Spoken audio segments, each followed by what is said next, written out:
500 people gathered at the Irish College in Paris to hear actors and singers read the works of William Butler Yeats in a tribute to the late Irish author Josephine Hart. The event is part of the Irish College's celebrations to mark the 10 years since it reopened to the public. Tonight's event was a tribute to Josephine Hart, the Mullingar-born author who convinced actors to read poetry to the public at the British Library in London. The joy of live performance convinced her friends to read W.B. Yeats tonight.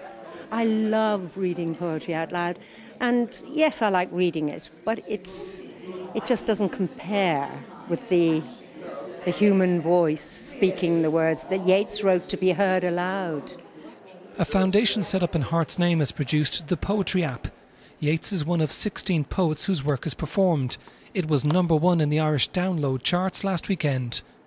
So Ireland suddenly rocketed up the list of countries around the world where this app was being downloaded, and it became over the weekend the #1 app in the App Store.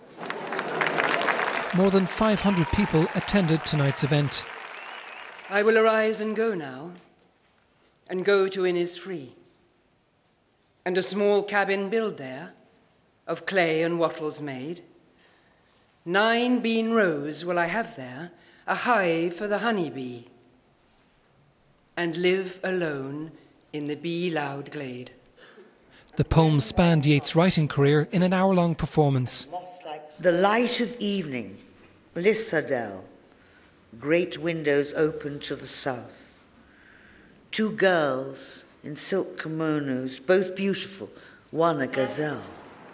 Hart described poetry as the highest form of language. It received a rapturous reception tonight. Paul Cunningham, RT News, Paris.